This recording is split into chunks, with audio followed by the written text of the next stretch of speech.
I don't just collect Ouija boards. I collect everything Ouija related. So every article I can get my hands on, because that helps me track how Ouija boards are seen or what people are thinking during that time.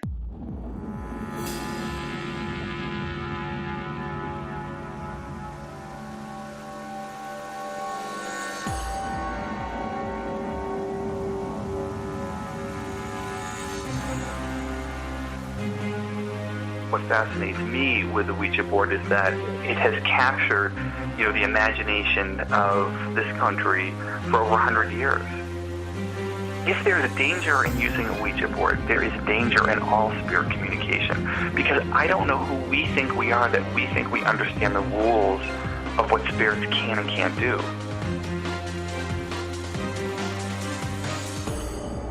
And now, ladies and gentlemen, Banal of America Audio, with your host, Tim Banal. What is going on, my friends? This is Tim Banal of BanalofAmerica.com with another edition of BoA Audio Season 6. Yes, the train is still rolling along. Do not fear, do not fret. BoA Audio is here once again with another installment of Esoteric Madness.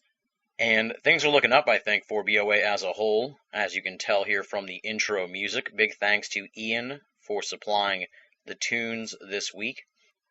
We've got a few other different samplings in the mix that will be rolling out over the next few weeks and months here in Season 6 and beyond. So anyone who wants to still contribute music to Banal of America, just write to boaaudio@hotmail.com and we'll be happy to give it a listen.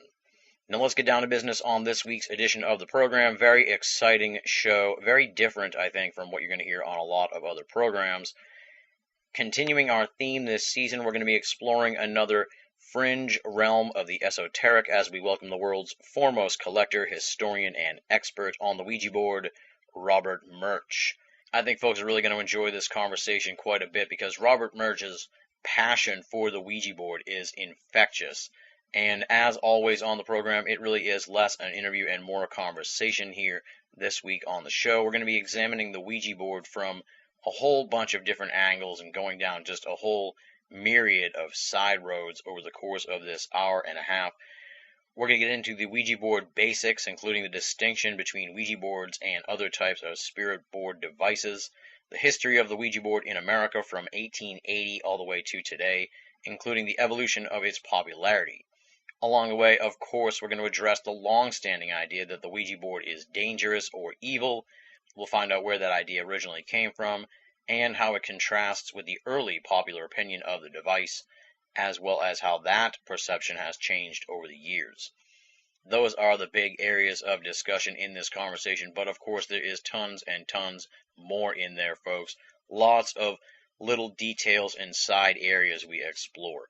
Altogether, really, it is an episode that provides a wealth of enlightenment on an esoteric icon which has stood the test of time, and we're going to be digging into it with the man who has championed it in the modern era and really helped to correctly rewrite the history of the Ouija board, talking about Robert Murch.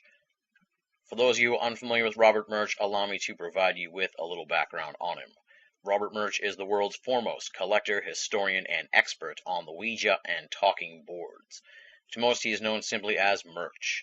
After watching the movie Witchboard in 1986, his strange relationship with the Ouija board began. Robert purchased his first antique board in the summer of 1993 while attending college in New Hampshire. After his second purchase, he realized there were many different Ouija boards and continued collecting. Distance has never been an issue for Robert, and he is known to drive hours for a board he doesn't yet possess. Though he never mentions costs, it is rumored that he has spent a small fortune collecting these rare talking boards. He currently claims to own over 300 different talking boards. He has worked with DreamWorks Studio as their Ouija consultant on the movie What Lies Beneath, and was contacted by the producers of the movies Sugar and Spice and Drive-Thru as well. He has made appearances on Showtime's Bullshit, the Travel Channel, MTV, the BBC, Australian radio, US radio, and consulted on A&E's Paranormal State. He's also been featured in articles published by the Associated Press, USA Today, CNN.com, ABCNews.com, and various local newspapers. His websites are robertmurch.com, pretty simple, Robert Murch, M-U-R-C-H.com, and WilliamFold.com, and that's William, F-U-L-D.com. Both sites contain a wealth of information on the Ouija board, so be sure to check them out. And with all that said, let's get down to business and rock and roll. This interview was recorded on January 19th, 2011. Robert Murch talking about the Ouija board on BoA Audio Season 6. Ladies and gentlemen, welcome to another edition of BoA Audio Season 6. Continuing what has become sort of a trend here this season, we're going to explore yet another esoteric topic that sort of exists on the fringe of the quote-unquote mainstream paranormal. And this time around, we're going to be looking at the Ouija board and the history of the Ouija board in America, as well as talking boards in general. And I'm very excited to have our guest here on the program. Robert Murch, Jr. is the world's foremost collector, historian, and expert on Ouija and talking boards. He really is an amazing historian who has done just some remarkable research on the evolution of the Ouija in America and all the trials and tribulations of the makers of the Ouija board, and how what we're looking at today has quite a storied history here in America. And, I mean, as you'll hear when we get going on this interview, he really is a tenacious researcher on how this all unfolded, as well as an amazing collector of Ouija boards and talking boards. So I'm really looking forward to getting him here to talk about his research and his work. And of course, you can find out more about him at the website www.robertmurch.com, as well as www.williamfold.com, and that one's spelled William, then F-U-L-D.com. And we've been trying to get him on the show here for the last couple of months, and finally our paths have crossed, so I'm very excited to have him here on the program. He's from Boston, nearby BoA HQ, so that's always nice as well. Welcome to the program, Robert. I think we're going to have a fun conversation this evening. Oh, thank you guys so much for having me. Happy to be here. We'd like to start out here with the bio, the background, So who is Robert Murch? I know you like to just go by Murch, and I go by Banal almost exclusively, so we're in good company here. So, who is Murch? How'd you get interested in the Ouija as well as the world of the esoteric, if you will? Well, I was kind of had an interesting childhood. I was raised Orthodox Jew, which I'm not practicing anymore, but in any Orthodox religion, you tend to be somewhat spiritual. So, ghosts, all that stuff was just kind of, obviously existed, and in my family, it just was kind of, there. So, when I was in college, I was in a quad, so I had 4 guys that I shared a place with, and basically three of them decided they wanted to rush for a fraternity. And I knew that if I did that, I would never graduate. So I decided they would do that, and I would help them, and then I could go to the parties and enjoy the fact that they were in a frat, but I could actually, study and finish my classes. So one of the things they had to do when they were rushing was a treasure hunt, and on it was an old Ouija board. So I used to go to flea markets, antique stores with my dad, and so on the weekends I came back and picked up a bunch for them. And when I left UNH, I was packing up, and I had 10 different Ouija boards, and they were all different. Oh, wow. And I thought, well, that's really weird. I mean, I never really looked at them before, right? So how can they all be different?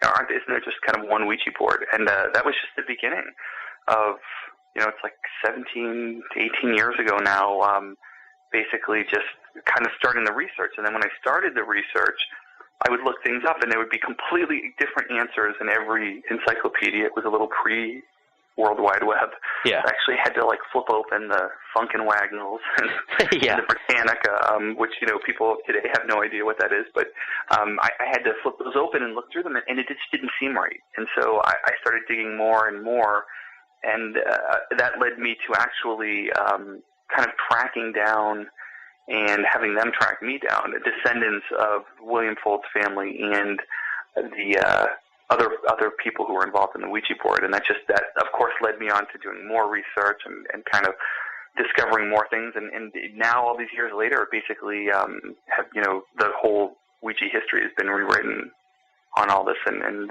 lots of other people have gotten involved, and I've gotten to kind of work on movies, TV shows as Ouija consultants. It's kind of a wild, crazy ride. So that's kind of where it started, and it's kind of today, my mom is really proud of me that I'm considered a Ouija expert. That's what we're all looking for, isn't it, though? That's exactly what we're all striving for.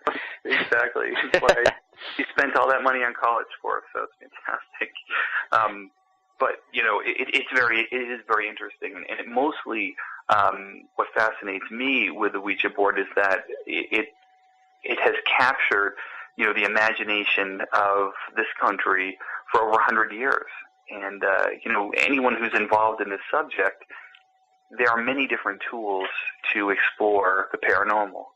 And as we see, a lot of them kind of come and go within a year, and then there's the next tool. Yeah. And very, very rarely does something stick around that long. And also, you could walk up to some people and be like, hey, do you know what a K2 meter is? And if they're not involved in the subject, they're like, what the hell are you talking about? Is it a pregnancy test? What is that? Yeah. You ask anybody on the street, even young kids today, hey, you know what a Ouija board is? They always know what it is. So it's this kind of neat kind of aberration of in this world of like things, fads coming and going, that it seems to kind of catch its fad every generation. And, every generation feels like they've kind of like this first time they've not invented it, but they've kind of just been the first people to find it. And, it's funny. And that how we perceive the Ouija board today as being kind of dangerous or a tool of the devil or just, a doorway, to the occult. Those things, that's a fairly new phenomenon in the life of the Ouija board. Most people, we tend to see things in the lens of today. Yeah.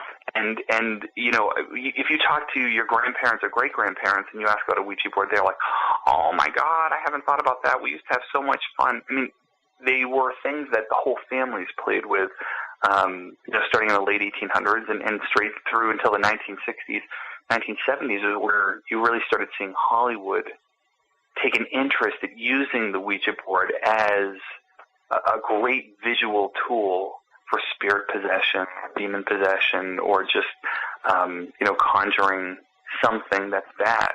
And we don't realize how much that impacts, it throws back, it's like, art imitating life or life imitating art. There's kind of this, symbiotic relationship between the two. And so, you see it in movies, then all of a sudden people started playing with Ouija boards, having a bad experience, and then it builds and builds and builds. So the Ouija board has a unique true life history, and then it has these kind of urban legend history in life on its own. And they don't equal the same thing, but you don't want to kind of demystify the mystifying oracle because it's what makes it so popular, 100 years later. Yeah, absolutely. Yeah, you touched on a whole bunch of different things that I have here in my notes, so that was great. It's remarkable that there's so much history and so much power can be found in a simple, piece of cardboard nowadays. I presume that's what it's made of now, or a little piece of wood or something. It's like, and as you're saying about people, everybody sort of has it's like a rite of passage almost. Everybody has their Ouija board story, so it's pretty remarkable to think about. Now, I guess to sort of delve into the history of the Ouija board.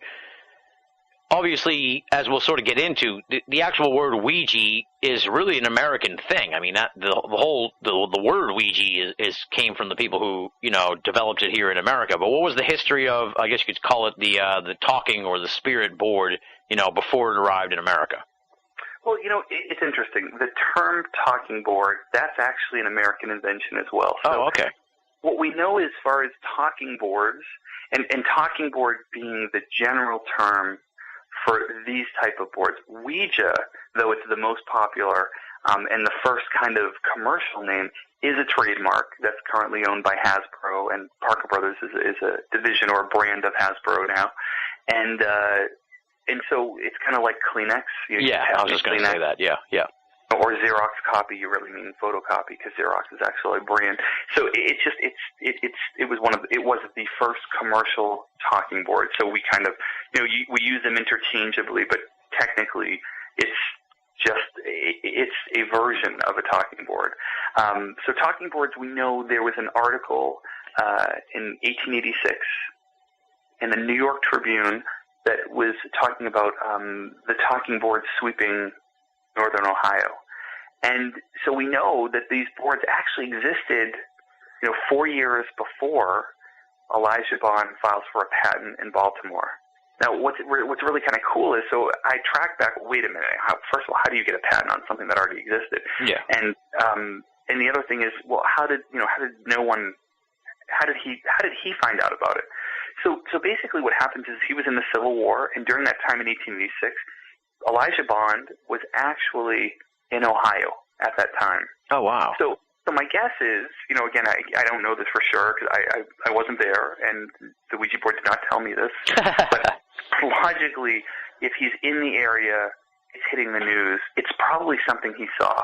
Yeah. And, he gets back into Baltimore, and Elijah Bond was a patent attorney, as well as just a regular attorney. And so he decides probably, like these things are cropping up. People are homemade making them. I could probably patent this and then sell it. That's basically what he does. So he comes up with his patent on the talking board, and we know he didn't invent it because they were existing, prior to his filing them. And, he sells it to two individuals, William Maupin and Charles Kennard, and that's the beginning of this Kennard Novelty Company in Baltimore, that the first company that commercially sells talking boards and the Ouija board. It's just kind of neat because the talking board is the combination of two things that we see happening that come from other places. So there's the dial plate board, which is basically what was happening in Europe, and it was a similar thing, usually round, and it would have a pointer, kind of like a fixed, almost like a dial, and it would point, it would turn and kind of just pick out the letters on an arc. And that was expensive. It never really took off in the United States, though there were some made here. And then there was something a little older called the planchette. So today, we call the pointer to the Ouija board a planchette. But prior to the talking board, the planchette was a device on its own, and it was used for automatic writing. So if you imagine the pointer of a planchette, this heart-shaped device, bigger, kind of about the size of your hand. Okay. And in the point would be a hole where a pencil would go. That would become one leg.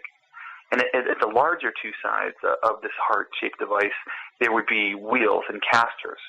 And what people believed was you would put your hand on this device, and the spirit would come through you and write out your answer. Oh, weird. Yeah, so that was existing early 1800s in Europe, crossed over into the United States. And in fact, in that article, it also talks about the new planchette.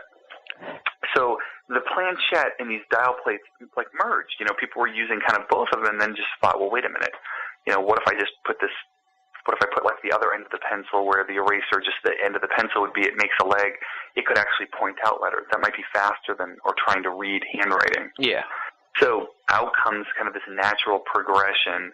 The next thing, which becomes the talking board, and when you talk about the 1890s, when the Ouija was patented, it's this huge phenomenon because, you think of another thing that's happening is late 1800s, or just actually mid to late 1800s, huge boom in spiritualism.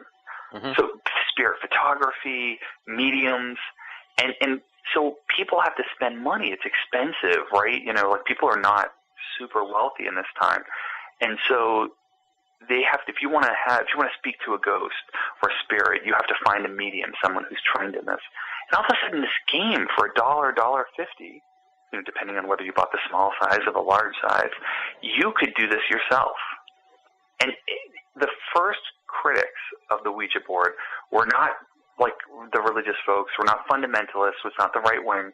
It was actually the spiritualists themselves. Because you think what happened, immediately people are buying the Ouija board, they're not going to mediums as much.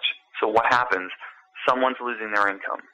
So the first thing that mediums do, we have these great articles, because I don't just collect Ouija boards, I collect everything Ouija related. So every article I can get my hands on, because that helps me track how Ouija boards are seen or what people are thinking during that time. Yeah. So these articles talk about the immediate critics are mediums, and what do they say? They say, hey, these things are dangerous. you don't know what you're doing. You're opening up a door, and you don't know what you're doing, and you need someone like me to really guide you through this. You shouldn't be playing with these. So, I mean, it's funny. It's the same argument we hear today, but it seems and appears when you look through these very early, like within the first year that they're done, the biggest critics are another business that's being hurt by it. And, you know, those arguments, same arguments we hear today. So it's kind of funny. They just came from a different place. Yeah, that's remarkable, really, when you think about it. That's pretty amazing. I hadn't caught that before, but yeah, that would make total sense. They would be the ones who would be anti-Ouija board right away. And you point out here on the website that there was a patent found from 1854 in Europe where the patent suggests that the apparatus, the device is used to put out the thoughts of a person through the Ouija board. It conveys the person's thoughts, and then there's an article by a spiritualist, I believe, who contradicts the whole thing and says that it's used for spirit communication. So it's, as you say on the thing here, it renders a division of the intended and actual use of the talking board. Was that always sort of the case, or was it like, was it always sort of considered to be used for spirit communication, or had it previously or at some point been seen as like, you know, this novelty thing where, you know, your thoughts can be transferred via your hand, if you will?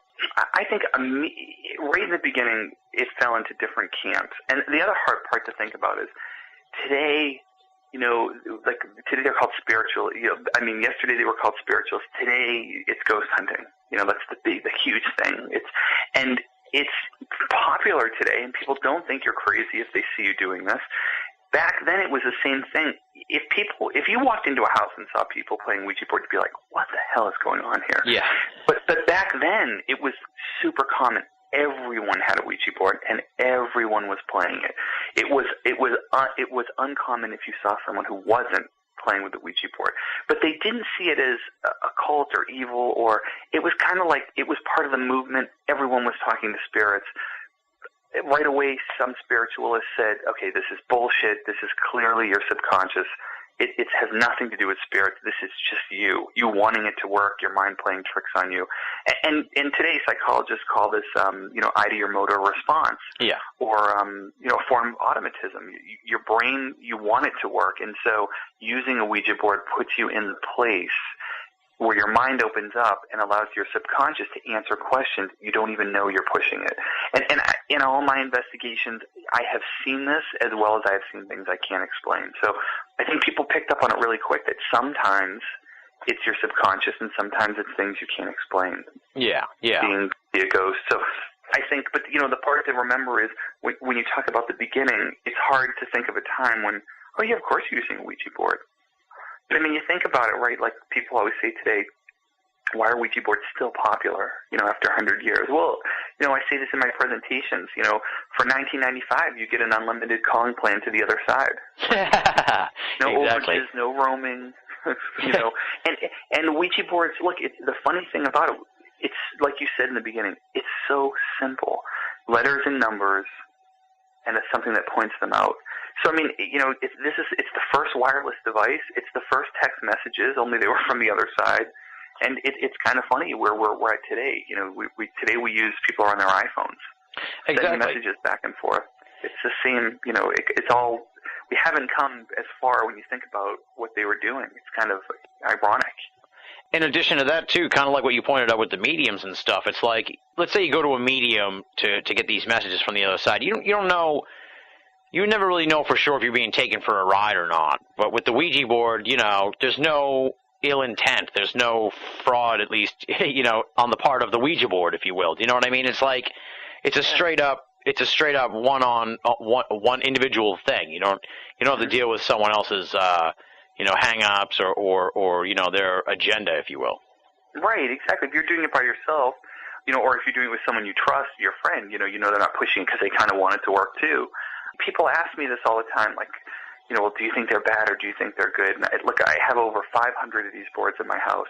The walls are covered in all kinds of covers, like Norman Rockwell did a cover in 1920 in May. if as we all know, Norman Rockwell, he wrote, he does all these pictures of really horrible, tragic events. Not really, right? They're all beautiful, like Americana things. So in 1920, a common scene was to see a man and a woman playing a Ouija board. And early directions would say a man and a woman preferred. Now, okay, well, that's weird. Like, why would they say that, right? Yeah. Was it some right-wing agenda against the gay people? No, it wasn't. What it is back then, people knew that there were rules to how you dated. So you think of Victorian times, right? Like, Victorian times, a man and a woman were not to be left alone. Well, all of a sudden you have this game that allows you to be in candlelight, you're sitting together, your knees are touching, the Ouija board's sitting on your hands are touching. I mean, this is like the total date game. This is just brilliant. And in that picture, if you look in the picture of Norman Rockwell, the woman is looking up, like as if to look to the spirits for the answer. The man has a smirk on his face, and he's looking at her chest. It's a brilliant depiction of time that has not changed in the least bit. It's the same story. And so, again, another reason why is it so popular? Because it's still a great thing to do with your date, because as soon as they get scared, whose lap are they going to jump in? Exactly, yeah. For me, I have 500 of these things. Nothing bad has ever happened to me. I've only had really good things, including being on your radio show, right? So nothing has ever happened to me that's bad. Not to say that I haven't had people who've had problems with Ouija boards, but I try to tell people this. I know what they've heard, and I know what they've been told, whether it's they're religious. But it's like you and I are right now, we're doing this interview over the phone. So say we get into a fight, I say really nasty things to you, you say really nasty things to me. It's a lot of swearing, all kinds of stuff. We slam down the phone. You don't take your cell phone or your home phone, rip it out of the wall, and toss it out of your window and say, well, never have another telephone in my house. Yeah. It'd be insane. Why would you do that? But if someone has a bad experience with a Ouija board, they take it out, they want to burn it, they want to throw it out of their house. It's like, wait a minute, the Ouija board didn't do this. People forget you're communicating with something else. And that communication happened with a telephone, which happened to be the Ouija board. But the phone or the Ouija board is not actually doing anything. It's you. You have this ability to communicate with your subconscious, with a spirit, with a demon. And so it just happens to be the tool you're using. And, why does it work better for some people or worse? Well, it's been around for 100 years. I mean, it has 100 years of anything that you can immediately look at and know what to do without reading directions holds power. Exactly, yeah. You look at this, it's generations of power. Again, it always makes me laugh when people are like, I do these investigations or I do these conferences, and the people are like, the first thing a lot of people ask is, okay, we're going to do this investigation. Have there ever been any Ouija boards used here? Like it caused the problem that's going on here. And so, I kind of chuckle to myself. And then I watch the investigators take out, K2 meters, and start asking questions, or EVPs, doing EVPs. Yeah. And then they're asking questions like, is there anyone here? Are there any messages for me here? How did you die? And I'm thinking, okay, is this not the same questions we ask when a Ouija board? And these are people who don't want to use the Ouija board. And then they say, and I think it has a lot to do with the technology, oh, well, look, nothing bad's going to happen to me by, a spirit making my K2 meter blink. I'm like, okay, wait a minute. Like, I got to think about this logically, right? Because that's all my research. I try to stay very logical. Like, okay, so the spirit can make something blink, but it can't reach out and smack you. Like, who made that rule? Yeah. I think because technology makes us feel apart from the experience. Like, you can set your K2 meter down and walk away and then see if it blinks, or make a flashlight flicker by asking questions. It makes you feel like you're not part of it. You're kind of an audience to it. Right. When you use the Ouija board, you feel it move, and there isn't a creepier, more bizarre feeling than you looking at your friend being like, oh my God. And you feel it, and it's happening real time. With EVPs, it's kind of an interesting thing because, those are amazing. That's a science that just completely floors me, and I love the Constantinos. They're just fantastic at this. But the difference of it is, you ask questions, and you a lot of times you don't hear any answer, and you spend hours asking questions. Then you have to go back and do hours of like listening and then cleaning up, and then you hear it, and it's still amazing. but it's not immediate. Right, it's not that real-time communication. Right, and with Ouija boards, you get this real-time, you're part of it, you're touching it, you're feeling it. And so I laugh. I tell people, if there's a danger in using a Ouija board, there is a danger in all spirit communication, because I don't know who we think we are that we think we understand the rules of what spirits can and can't do. You know, I mean, I'm not a spirit yet, you know, like I haven't crossed over. So I don't know what the rule book is, but I just somehow have this bizarre feeling that it's like, oh God, they're using a K2 meter. I can only make it blink. I can't do anything. But God, help me God, they open a Ouija board and I can just, you know, possess the hell out of them. Yeah. I don't think it's a logic. And, you know, again, the beauty of the Ouija board is it's not logical. It's all very feeling based. It strikes a chord in people's hearts that it's either fear or intrigue, you know, like nothing else does. So I don't want to, again, you know, demystify it, but in my logical head, I do chuckle and laugh when I hear people explain to me that, you know, doing all these other things, reaching out to a spirit and invoking and trying to start a communication puts them at any less danger than sitting down with a Ouija board. It doesn't make sense to me. And I haven't seen it. You know, the other thing is people believe that there are huge amounts of evidence that show that Ouija boards are bad for your health and for your mental health and your spiritual health. And I'll tell you this, just to see if this was true, part of my research, I try to fall on every side. I stay very, very non-committal. I just want to see the facts. Yeah. And so I called up the top 10 medical facilities in the United States and the top 10 psychological facilities in the United States. And I asked each one of them in the past 1, 5, 10, and 25 years, how many patients have they had admitted or cases that involved Ouija board use? You know, and besides them thinking I was completely insane for asking this, the answer in all of those cases was 0. Wow. So you now you could say, okay, well, you know, no, they would have gone to their priest. You know, and unfortunately, I have talked to the Vatican. They will not release those numbers to me. But I'll tell you, no matter how religious you are, if someone starts like babbling and acting crazy and, you know, flipping around and, you know, trust me, you're going to call a doctor. Yeah. Like, they're either going to go to the hospital or they're going to go to the funny farm. Like, yeah, first, exactly. You know what I mean? Like, they're going to be evaluated in today's, you know, in our world of kind of modern medicine. So even going back 25 years, you may end up at your priest. But even, for example, in the Exorcist movie, it all starts in the hospital. So the hospitals, to me, would seem to be a pretty fairly great place to start. And having the answer be 0, it doesn't match up with the stories. So again, you fall into the urban legend or what we call Ouija-sticians. I like that. So next to, and you know, and the Ouija-sticians are great. I mean, you know, the whole thing of you shouldn't burn a Ouija board because if you burn it, you'll feel like you're burning yourself, or if you bury it, then you'll feel like you're suffocating being buried, and don't play it alone because if you play it alone, the spirit has more power. And I'm not saying any of those things can't happen. You know, anything is possible. But the truth is, you know, the research doesn't match up with the stories. Mm-hmm. And in fact, in the Exorcist story, so, you know, there's that great scene, and that's kind of the beginning of the whole spirit possession and demon possession with the Ouija board is from the movie. Okay. But in the real case, the actual case, there is no proof a Ouija board was ever used. So though it had came later, it is actually not in the original notes that were kept by the priest, or people who researched it later said they just, you know, they'd say, well, the Ouija board was used by the aunt of this little boy who was used.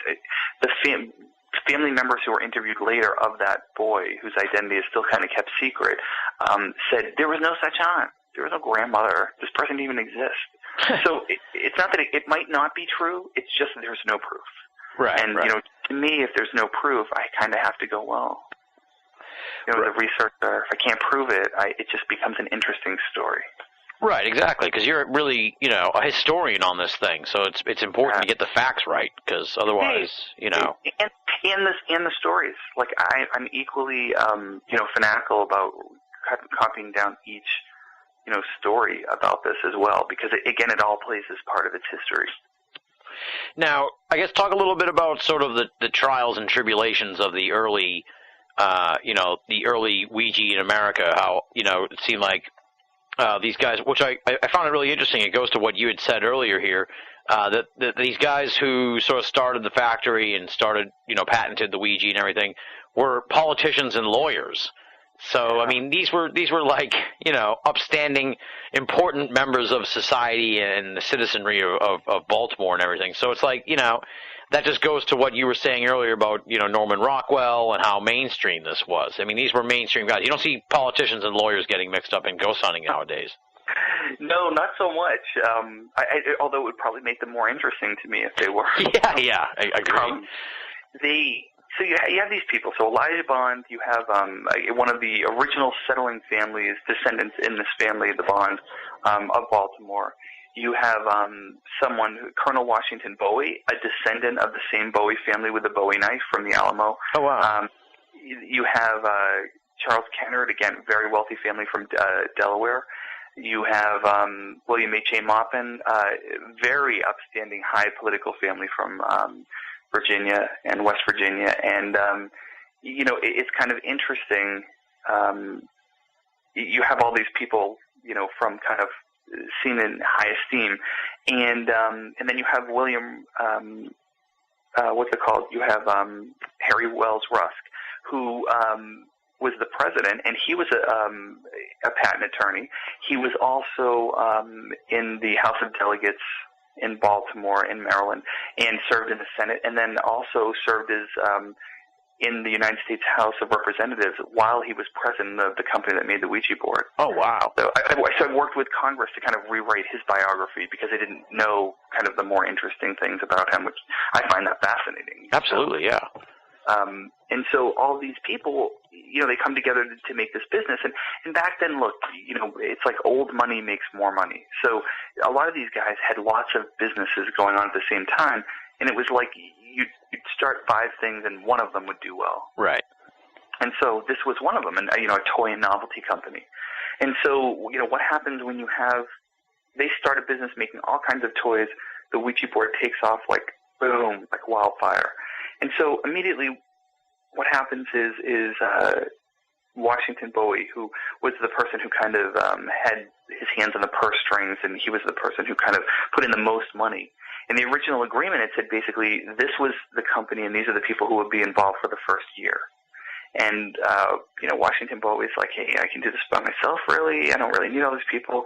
He keeps Harry Wells Rusk and boots out the rest of the people. And he even boots out Charles Kennard, who was the namesake of the company, the Kennard Novelty Company, and they changed the name to the Ouija Novelty Company. So you have Charles Kennard, who, he kind of sells out, and then it's like, oh my God, what did I do? Because the Ouija board just makes infinitely every year more money. So he tries it a couple times to kind of get back into the business, and he tries to make other talking boards, but there's a patent in place. And so it's hard to think that there's a patent that you can't make another talking board. But at the time, up until 1908, there was a patent in place. So he tried a couple of times, and they kept shutting him down. Yeah. Like you can't make it. And they brought a lawsuit against him, and so his family, his descendants will have gone on the record as saying they were very bitter. Charles Kennard was very bitter that he'd kind of got knocked out of this. But shortly afterwards, by 1891, Washington BoA puts William Fuld, who we see as kind of the father of the Ouija board, and he's working at the company, and he puts him in charge. And under William Fuld's leadership, the Ouija board becomes what it is today under him and his family. He just has remarkable marketing vision. I mean, he marketed this as, there was the mystifying oracle, and he knew exactly how to do this. As the occult is sweeping the nation. He made up all these stories about the Ouija board use, and he played it perfectly. He just knew exactly how to do this, and it's kind of thanks to him and his family. We're actually talking about the Ouija board, because I think if he didn't get involved and he didn't do what he did for it, as far as just making millions of Ouija boards and marketing them correctly, it just would have been a fad. Yeah. And his family. So William Fuld worked making the Ouija boards from 1890 in the original company, right up, and his family did until 1966 when they sold it to Parker Brothers. You found an article from the 1920s or 1920 when William Fuld says he made $3 million from the Ouija board, which in 1920 is like insane. So yeah, I mean, that just says what a huge phenomenon this thing was. Exactly. Here it is. you got this guy, and again, he was kind of a real upstanding citizen. He was also in the House of Delegates, serving in Maryland, and he also was a customs inspector. So you've got this guy whose people are like, you think of 1920, right? There are a lot of people out of work. The country is in, it's not a wealthy shape. And he's making $3 million, just unfathomable over Ouija boards. One product that he's making out of many. William Fuld actually made lots of other toys, including he invented the return pool table. So up until him, you just had pockets in your pool tables, and he kind of came up with the slat system. Oh, wow. That would return your pool table. So again, he's not known for that. No one cares because he also made the Ouija board. So yeah. That's more interesting, more fascinating. So it's pretty cool. And in fact, William Fuld said in 1917, the Ouija, he tells people the Ouija board told him to prepare for big business and to build this big factory. So in 1917, he starts to build a one-block, three-story, what was considered in Baltimore at the time, skyscraper factory that just, it made other toys, but its main focus was to make Ouija boards. And actually, I worked on that up until, I think it was 2009. 2009, I finally worked with the mayor in Baltimore and got it recognized as a Baltimore historic landmark. So today you can go actually see that factory. It's a home for the elderly, but the building will not be torn down now because it's a historic landmark. That's amazing. It's amazing just to think that there was a Ouija board factory somewhere, back in the day, Yeah, there was tons of them. And that's the other thing that happened early on was the minute you have something popular, you have people making kind of fake Ouija boards. Yeah. So tons of them. I mean, people had huge businesses. They tried to call it Ouija, and then they would get a letter saying you need to stop. And so there was like the Ouija Queen, the Michi Minuto board. There were all kinds of boards, and that's where the other names came from because people couldn't use Ouija boards. So besides talking boards, you have spirit boards, witch boards, fortune-telling boards. Yeah. It's all kind of part of the thing. Today anyone can make a talking board. You just can't call it a Ouija board. Exactly. Yeah. Yeah. And the word Ouija comes from the French for yes and no. Is that correct? Well, there's two stories that we can kind of point to, and the first was earlier. William Fuld later tells a different story. So earlier you have the story where Charles Kennard and his wife were playing the game and asked what it wanted to be called, and they said it spelled out Ouija, O-U-I-J-A. Mm-hmm. And then later on, William Fuld would kind of rewrite the story and say, oh, no, Ouija is the combination for the French and German words oui and ja. So it would be yes, meaning the board would always speak to you. So it's, I don't know which one's true. Who knows? Yeah. They both make pretty good stories. So today it's widely accepted that it's we. It is the French and German. But again, the truth, I have no idea. The families, the descendants, they know both stories, but no one knows what's really true. Yeah. Well, you've done an amazing job of, we have this expression here in the world of ufology with regards to studying Roswell, that the race with the Undertaker, to speak with witnesses and, to speak with people who may have heard secondhand stories and stuff like that about that event. I mean, you're talking about a whole, 2 generations prior to 1947. I mean, so you're in a serious race with the Undertaker to get some of these verbal histories down on paper for people who, whose parents and grandparents were the Fulds and the Kenners and the other people involved. Yeah, exactly. I actually was really, really lucky. Anyone who does this research knows, kind of funny and ironic, but especially when you're talking about Ouija boards, but the best place to do genealogical research is to get to the graveyards. So how I found a lot of these people, because they're not listed, and people's, people have daughters, and then their name changes when they get married. So when you're trying to track these people down, the best thing to do is you can find where the people are buried. And so for 15 years, it took me to find where Elijah Bond had been buried. And it was really weird. I finally found out where he was buried in Greenmount Cemetery, where Harry Wells Rusk, another Ouija founder, is also buried. And he's in an unmarked grave. And the reason they didn't know he was buried there is because his card stuck to the back of his son's. And in this historic cemetery, it's not computerized. It's all index cards. It makes you feel like you're a little kid going to the library. Yeah. And they finally found the card, and it showed where he was buried, but it was in an unmarked grave. And then at the same time, I found his great-great-grandnephew in Alaska. Wow. And he gave me to his mother, who had been his great-grandniece. And she put me in touch with her father, who was the grandnephew of Elijah Bond, so Elijah's brother's grandchild. So he was 99 years old. Oh, wow. And so he gave me this interview. Now, he knew Elijah Bond. He died, Elijah Bond died when he was 12. So he had memories of his, of his great uncle.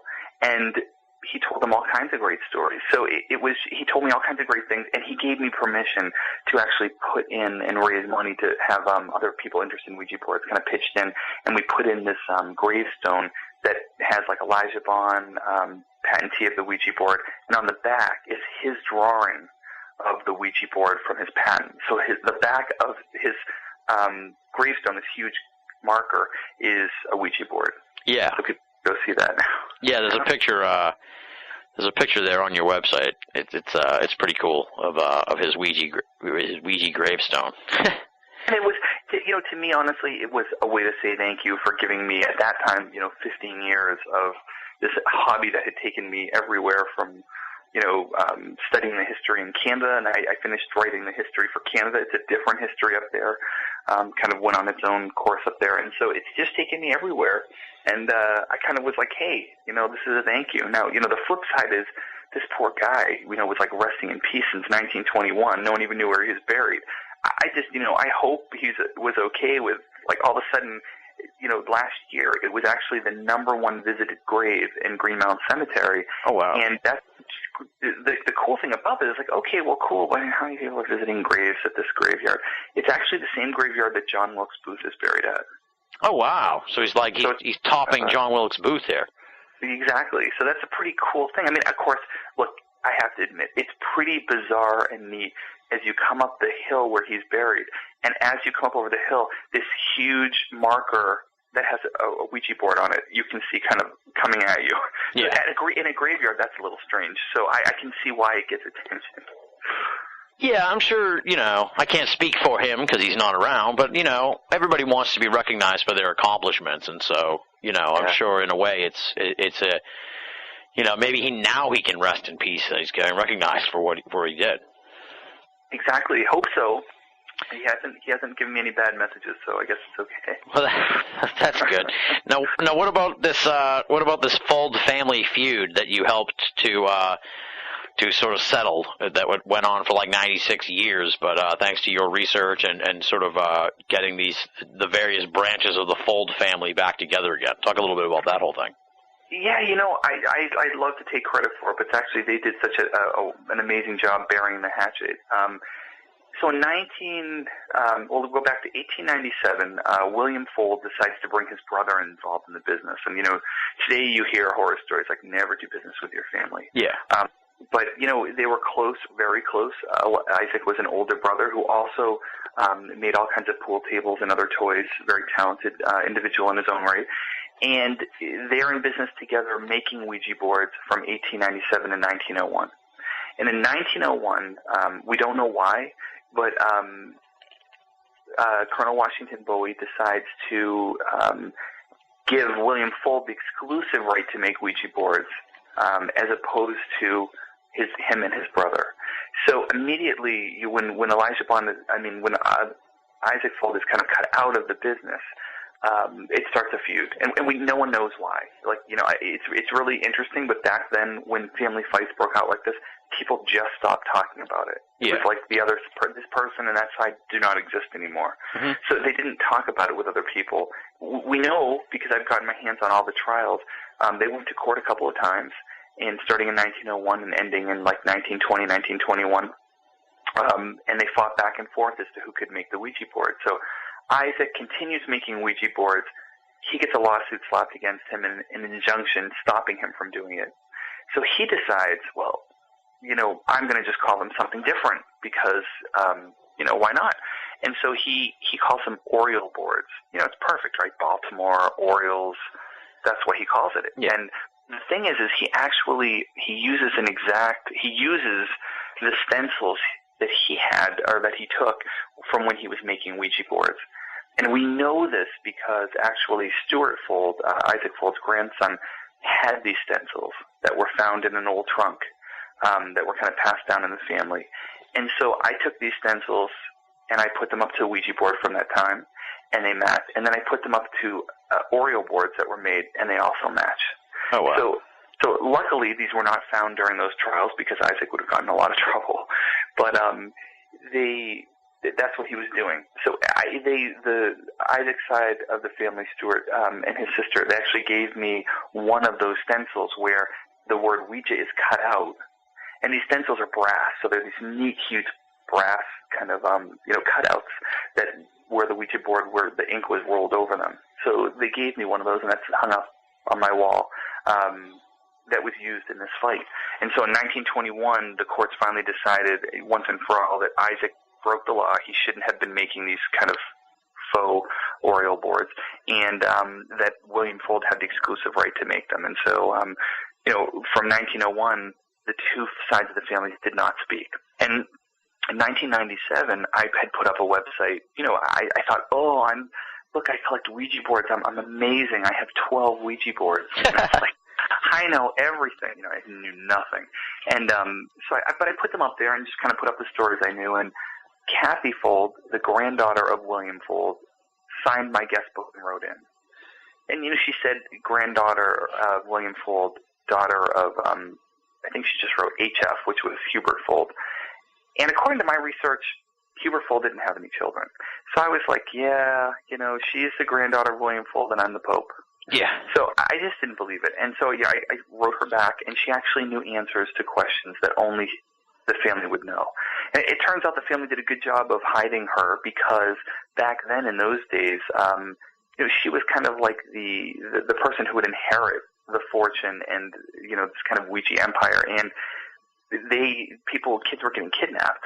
And so they did a really good job of keeping her separate, and kind of out of the spotlight. And she was an only child as well. So it just was, all of William Fold's children kind of besides Paul. Yeah, it was like Lindbergh baby style stuff. Exactly. So she was kind of kept out of the public eye. And because the Ouija board inspires a lot of, I don't want to say crazy people, but I do want to say interesting people. So, and passions are pretty high around the Ouija board, so they just kind of kept her out of it. And so I start talking to her, and a week later, Stuart Fold, the descendant of Isaac Fold, his grandson, writes me. And I'm like, oh my God, this is great. And I think, oh crap, this is terrible, because they both tell me the feud's still going on, and I'm like, like when the other side finds out I'm talking to the other side, they're not going to talk to me anymore. So I basically was like, I don't know what to do. And Kathy was asking me questions that I knew Stuart knew the answer to because he had told me. So I told Kathy, I said, look, Kathy, your family, your father does it still, even though, didn't involve any of you. This feud is still going on, but the truth is, you weren't really part of it. Neither was Stuart. I mean, you guys didn't even know your grandparents. They died before you were born. If you want to know things about your family that no one's telling you about, here's his phone number. And I didn't think, we give our children many things in life, and unfortunately, we also give them grudges and hate and feuds. Mm-hmm. And so those are hard things to overcome. But she actually hung up the phone with me, picked up the phone, and called him. And so, he told her he had waited his whole lifetime to meet someone from the other side of the family, and they met, and they kind of buried the hatchet, and the following year they invited me down for the first Fold family reunion in 96 years. So both sides were there, and so it was kind of interesting. It's like the Ouija board was what kind of tore the family apart, and then it was the Ouija board that put them back together again. So it was kind of just an honor to be part of it, and they're an amazing family that I'm still very proud to call my friends, and they're just great people. And if it wasn't for them and their openness, much of this history would be gone, because they have given me, I'm sitting here in my office and I'm surrounded by hundreds of portraits that they gave me to say thank you, the original photographs. And so I have all of them, William Fold, all of his children, and Isaac Fold, and all of their photographs are all around here. So if it wasn't for them, it just really, much of the interesting part and who did what when, the timeline, just wouldn't be here. Yeah, and it's interesting too that they both separately contacted you, so it's clear that, like, you know, the family's history with the Ouija board is still vibrant within them generations after William and Isaac Fold. So it's like, you know, they're still talking about what their grandparents or great-grandparents did, you know, exactly, with bringing the Ouija to America. Right, and it was kind of like, how did it, you know, I think they just knew that they had a place in history and just, you know, wanted to know more about it. And, you know, they joke around. It's really funny. I've become like the Fold family historian. And they'll joke around when their grandchildren, when Kathy and Stuart's grandchildren or great-grandchildren now with some of them are doing reports, they tell them, they call me up. I'll be like, okay, now what did my great-great-grandfather do on this? And so it's great to see, you know, to inspire in their family. This is, you know, a legacy to their family, something certainly to be, to me, very proud of. You know, they impacted pop culture and religion and our ideas of the supernatural and paranormal and games, and just it hit everywhere. So it is a pretty proud thing. I think it's neat that I've called and contacted so many families that were involved in it, and I have never been turned away. Like, I always, you know, I say I'm interested in this person. I believe they're a descendant of yours. And I know eventually I'm going to have to get to the Ouija board thing, and I'm always just like, you know, I'm going to say it, and they're just going to be like, hang up the phone on me. Yeah. No, I don't want to be a crazy person. I don't care about the Ouija board. I've never had that. Elijah Bond's great grandnephew, or his grandnephew, he was actually wonderful. His name was Walter Dent, and he always knew that Elijah and his family had something to do with the Ouija board, and his family, his daughter and everyone told him, oh, you know, you're full of crap. Who knows? They don't know anything. So it was really funny. His daughter was like, I can't believe he was telling the truth all those years. You know? And so what was great was he was 99 years old. And, you know, 6 months after I did the interview with him and he gave me permission to do that, he passed away. So it is many of the people I interviewed originally, up to the grandchildren of a lot of those people, have passed since. And those people, sometimes you get, well, my father always said, but basically at this point, all the people who were there or who knew them when they were younger are gone now. So it was fascinating, but it was, you know, it was a huge race against time. And then, of course, I always get the joke that says, well, you could always talk to them through the Ouija board, you know, like, so, but which I guess I could, but it's always kind of nicer to talk to them while they're still alive. Yeah, absolutely, absolutely. I do not, for one, think that the problem was that the band was down. I think that the problem may have been that there was a Stonehenge monument on the stage that was in danger of being crushed by a dwarf, all right? That tended to understate the hugeness of the object. You're listening to Banal of America Audio. Look, see? Still got the old tagger on it. See, never even played it. See? You just bought it? Don't touch it. Don't touch it. I wasn't going to touch it. No, don't touch it. I was just pointing at it. Well, don't point even. Don't even point? No, it can't be played. Never. I mean, Can I look at it? No, you've seen enough of that one. You do a remarkable job, as we've sort of gone over here, of tracing sort of the trials and tribulations of the industry, I guess you could say, of the talking board and the makers and stuff. And you say that the talking board industry saw renewed interest in the 1940s. So I guess talk a little bit about what spawned that, and maybe backtrack us a little bit to, you know, we've established here that it was booming in around the 1920s or something like that. What happened? Did it sort of dip down with the Depression and everything, and then come back, you know, after the war? What's the ebb and flow of the popularity here on that? So what happens is we have the initial takeoff of like the 1890s, 1900s, mm-hmm. and then 1920s, 1940s, 1960s, and then today. And what always happens to the Ouija board is a couple of factors that happen. So wartime always makes the Ouija board do well. And early days, it would be because we didn't have, or we can attribute some of it to people would use the Ouija board to get answers about their sons that were overseas. And there were no telephones, and you barely got letters, and they took forever. And so getting answers on your loved ones was huge. Mm-hmm. And the other thing that happens is economic downturn. So when people lose their jobs, people start to want answers, and they want to have, they turn toward a more spiritual way. Things get simpler because you have less, and people start wanting to know what's going to happen. So, you have those times like the 1920s, you get, World War I, World War II, and 1960s, you've got the Vietnam War. And in 1967, the Ouija board did something no other game has ever done before or since, and it sold more copies than Monopoly. Oh, wow. So it's just, it's huge. It was just like, oh my gosh. And that's just kind of, again, an amazing thing. So again, every generation discovers the Ouija board. And it's kind of theirs. And now, it's in every B movie in the world, and people use it all the time, for fun, whether they're joking or not. But,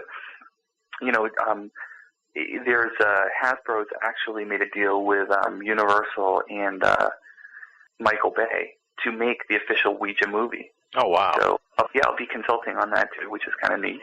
Nice. And we'll see how that goes. It's going to be hard to top the 1980s, Witchboard movie, which is, it's horrible and it's campy, but it's so perfect. It's like the first movie where the whole movie was about Ouija board use. Yeah, sometimes those are the best movies, though. So. Oh yeah, well, look, the scariest thing about Witchboards is the 80s haircuts. But pretty campy. Now, did the popularity take a hit from these outside sources of entertainment like television and movies and stuff like that? Obviously, that spawned interest the way you're talking about now, but also it would seem like nowadays no one plays board games anymore, it seems. Obviously, Ouija has made the transition to iPhone apps and all kinds of other stuff like that. So, it transcends that possibly, but I presume also, that the days of people playing board games and stuff are waning. And maybe at times it also took a hit on the Ouija board, I presume, but maybe not. Yeah, because the Ouija board's life kind of grows in spurts and usually through fads. It did, but strangely, again, board games always do well during times of war. And if you watch television, you will see Hasbro do these family game nights, and they sell a boatload of these games because, again, people don't have a lot of money. And so you start get back to basics. And that's cyclical, right? Like economic downturns happen all the time. At least once a generation, everyone hits, hopefully, thankfully not as bad as, the Great Depression. But yeah, it does. And a big worry for me, often spent many times thinking about, God, in this world of Nintendo and Wii and Xbox, who's going to play with the Ouija board? How is that really going to work out? And strangely, it found its way into the iPhone apps and iPad apps. And now, for the first time, I will say, and I think this from my research, usually the Ouija board, as it gets popular, spawns interest in the world of paranormal. But this time, I think it was different. I think it was all the kind of reality or ghost hunting shows, that people were starting to use Ouija boards, and then it caught on, and now all of a sudden they're selling like crazy. Hasbro did what's it called? An exclusive with Toys R Us, where they made a pink Ouija board. Oh wow! And they made it kind of like called the Barbie or the My Little Pony one, and it came with this carrying case, a little kind of purse for girls, and it sold like mad.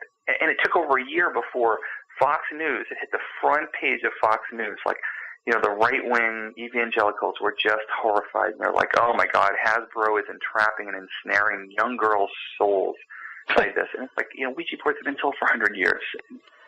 They're marketing towards little kids. It's no different than the other edition, it glows in the dark. Really? So it's kind of like, it's funny to me. It passed, and the exclusive passed. But actually, Ozzy Osbourne is offering a Aussie version with Hasbro of the Ouija board for if you buy their exclusive or the better tickets. I think they're like $333, and for the tickets, and you get one of his Ouija boards. That's a real official Ouija board, but it's all themed for him. So that's cool. If you like the Prince of Darkness, you can pick up his Ouija board. Now, have you worked with Hasbro at all, like with your research and you know, in any, even if it's just like a consultation role or anything like that? I mean, have they been in touch with you? Yes, absolutely. I talked with them quite a bit. They're great. You know, they're selling a game and a product, and they were very interested when I first contacted them a few years ago about it. When I read, it was, I don't know, 2 or 3 years ago now, that they had announced that they were going to do it. I actually saw an interview, or was reading an interview online about 1 o'clock in the morning with the CEO of Hasbro, and he was new. And Brian Goldner, and he was excited, and he saw potential in Ouija board. He's basically was saying, you know, this is an untapped market. It's a brand that everyone recognizes, and I think this is really valuable. We could do a great job, and we're going to do this movie. And I immediately wrote him and was just like, you know, hey, I'm really impressed that you did this.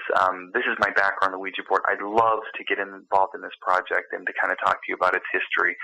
And it was really funny, you know, he's on the West Coast, and I wrote it at 1 o'clock in the morning. When I got up at 6 o'clock in the morning, he had already written me back and put me in touch with the people who are heading the movie project. So they've been fantastic to me. I've been out. So Ouija boards are also still made in the United States, whereas many of their games are made overseas. It's still made in Longmeadow near Springfield, Massachusetts. Oh, wow. Though it was made, you know, one time it was made in Baltimore, it was made in Salem, Massachusetts. Since the 1991, 1992, it's been made in Longmeadow, Massachusetts, so it still is.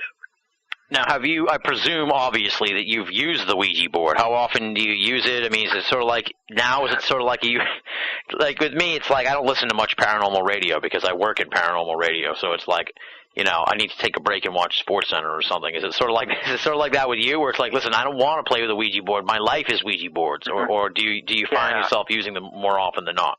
Well, no, I'm definitely completely obsessed with them for sure. But no, I don't use them very much. I never really have. I have used them. I find it fascinating, but kind of get into it more.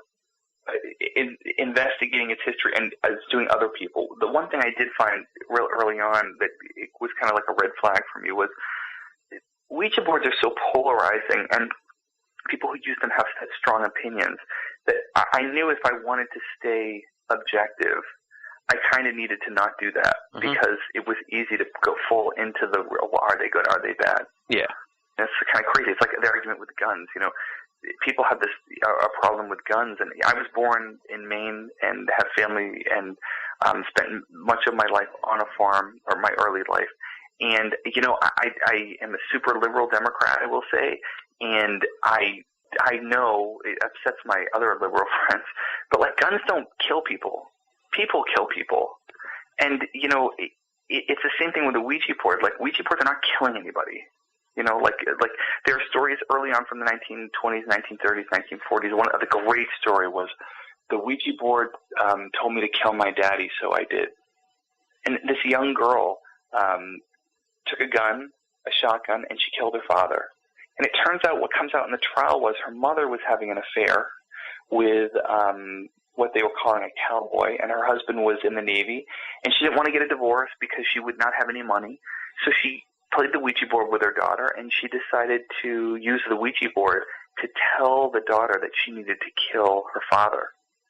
So she was pushing it. The mother was pushing it. And, oh, you need to kill him for your mother. You need to do this. And the little girl believed she was talking to spirits. It turns out it was her mother. So she went and did it. And the daughter ended up in an asylum. The mother ended up going to jail as well, but it was overturned later on because he couldn't really prove she did it. So it's kind of, you know, bizarre. There's tons of these bizarre stories throughout time. Yeah, that's weird. Jeez. Yeah, it's really weird. But I mean, again, it's people. I guess the point of the story is, you know, Ouija boards don't do this, just like guns don't. I mean, okay, granted, I don't think maybe the average person needs an Uzi or semi-automatic weapon. Yeah. So I don't really find much support in that, but I don't. It's not the actual weapon; it's what people do with those weapons. And so it's the same thing with the Ouija board. It's a tool, and I do believe that if you don't know what you're doing, and you're just kind of being stupid about it, and you're being, mean or aggressive, you're probably not going to have a good experience. And the neat thing about, again, we always put Ouija boards separate, but you think about it this way: the Ouija board is most people's first experience in the paranormal, and like many other things that we have first experiences, it's not that great. It's like, the first time you have sex, you don't know what you're doing, it doesn't last very long, it's awkward, and you're scared, and it's not your best performance. And so what happens with a Ouija board is people do it once or twice, have a bad experience, and then they're just like, never do this again, and they get rid of their Ouija board. Luckily in sex, we keep trying and practicing until we make it perfect. So, unfortunately for Ouija boards, they try them a couple times, they end up in the closet. But, I often say, like, Ouija boards, it's funny because the industry, ghost investigating industry is starting to re-embrace Ouija boards.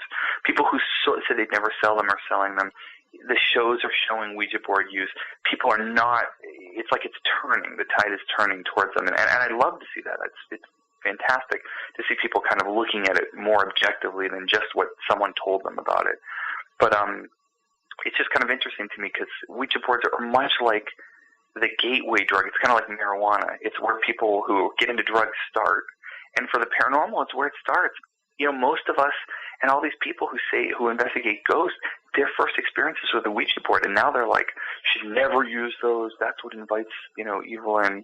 I just think it's funny. It's like, but, having a seance and walking around a room telling a ghost, I want you to hit me, I want you to do this. Like, well, wait a minute, how are you putting yourself in danger more over here than you are over here? Yeah, exactly, yeah, because you hear these stories about people, like you just said, challenging ghosts and stuff like that. That sounds a lot more dangerous or malevolent than playing with a Ouija board.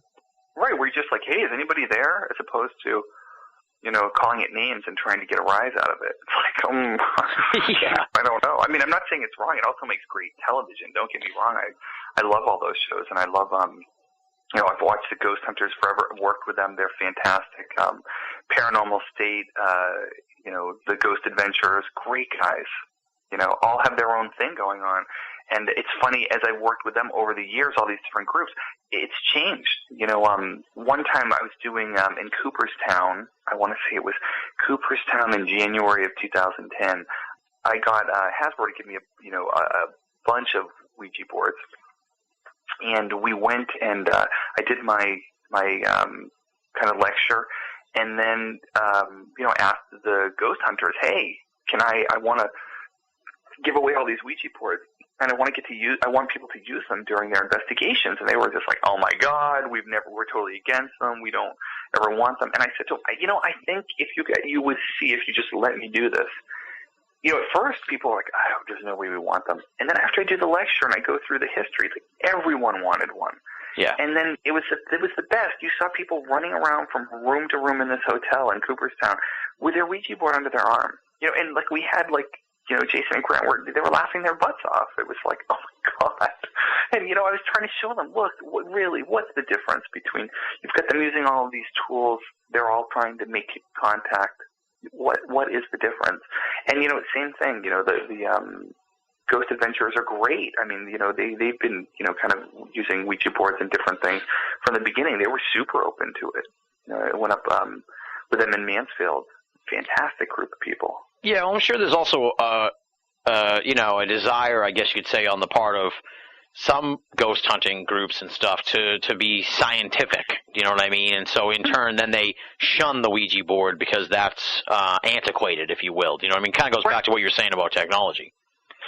Yeah, exactly. It's kind of neat. You have like Bill Chappell, who's done all these great things like the Obelisk.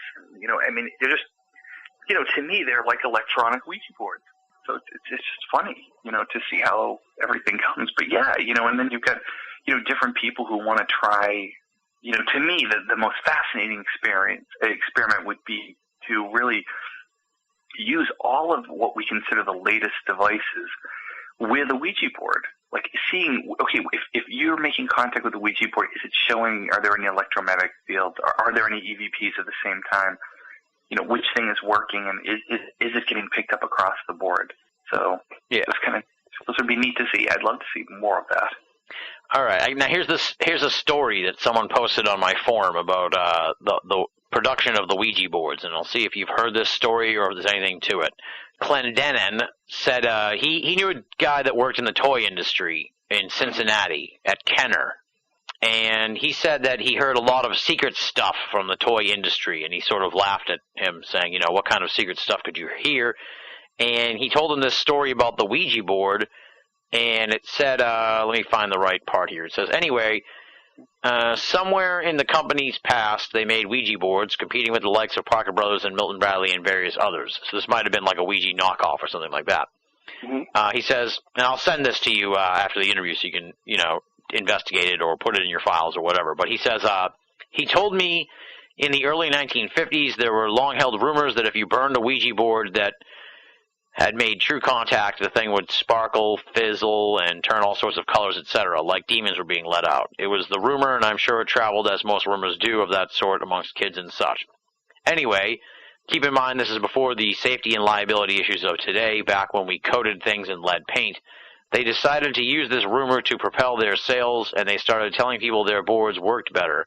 They actually found an accelerant of the type 4th of July sparklers are coated with, altered with a few chemicals to make it change colors while burning, and put it into the board.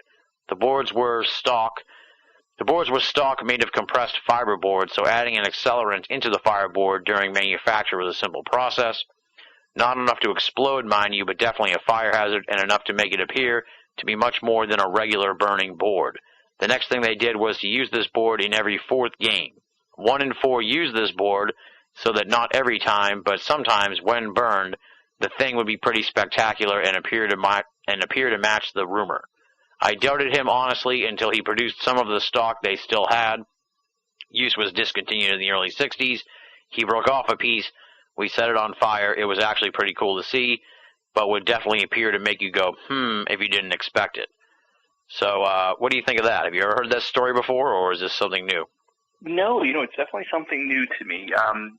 And the reason being is Kenner became part of Kenner Parker toys, and so Kenner Parker and Parker Brothers again made the Ouija board.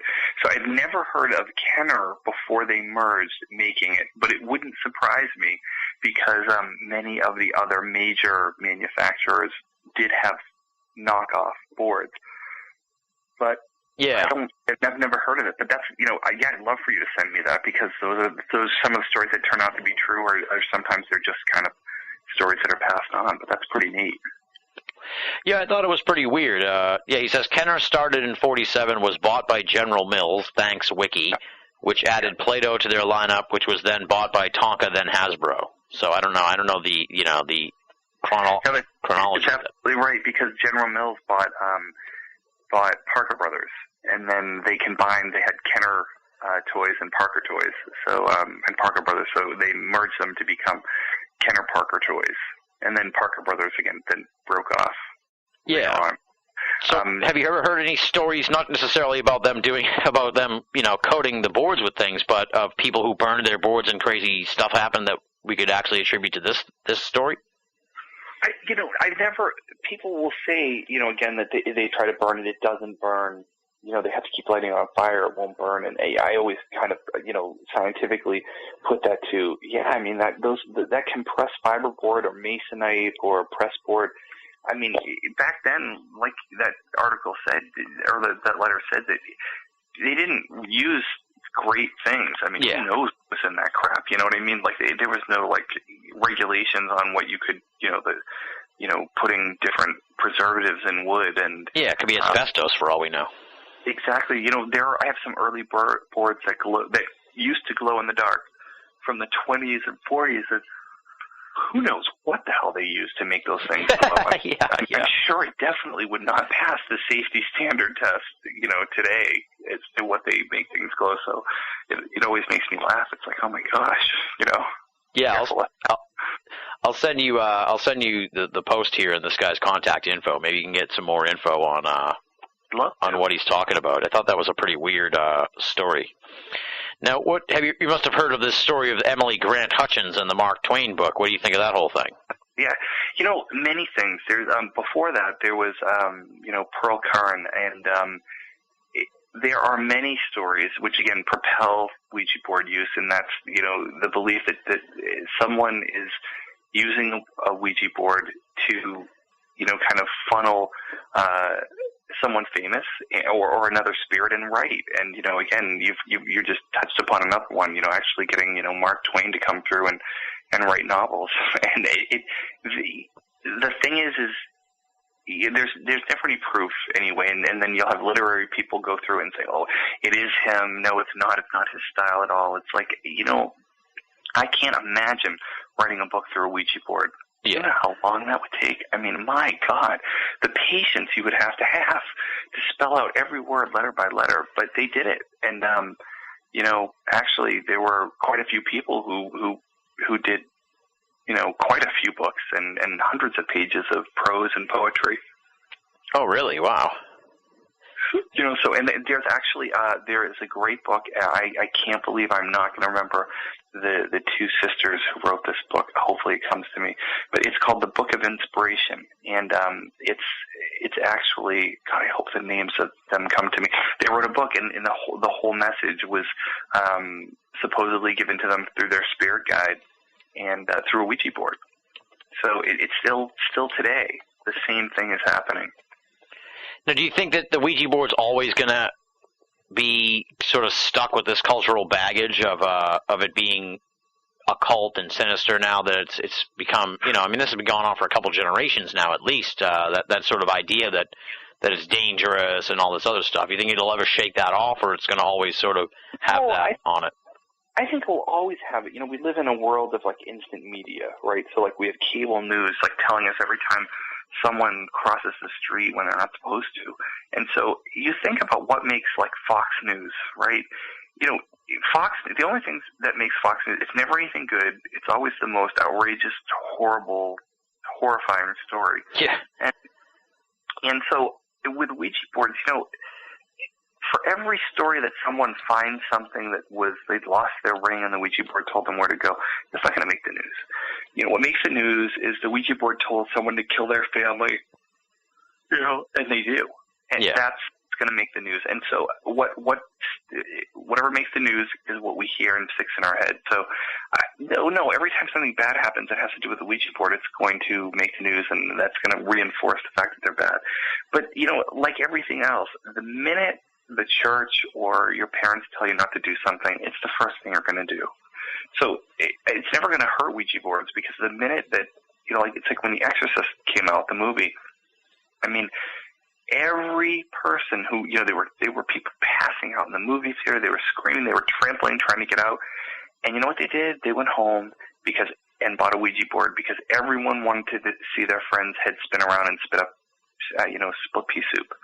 So it's what sells Ouija boards, or every time one of these movies that really scares the crap out of someone comes out, more Ouija boards get sold, because everyone wants to experience it. Yeah, that definitely seems to be the case. The sisters are Tina and Tilda Fiore. Yeah. There you go. That way you're not going to have that. I would think about that all night long, and they'd kill me. They're such nice women, and they worked really hard on that book. It's a great, fascinating book too. And they did a great job. But it was just neat to see, another book after all this time being, written and through the Ouija board. Now, what kind of feedback do you generally get? Are most people, positive about what you're doing, or do you get a lot of people warning you like that, you're messing with the devil and stuff like that? When I first started doing this, Ed and Lorraine Warren were immediately contacted me when I was collecting and just told me I was, just crazy and that I was inviting this. And, again, all these years later, nothing bad's ever happened. The doorway to hell has never opened in my house. And I told them all those years ago, if and when it does, I promise I will sell you a ticket. It hasn't happened for me. I'm not saying it won't and it couldn't, and it's just it hasn't. And the I usually I've never gotten anyone being rude or mean. I've gotten people who are genuinely concerned for my soul.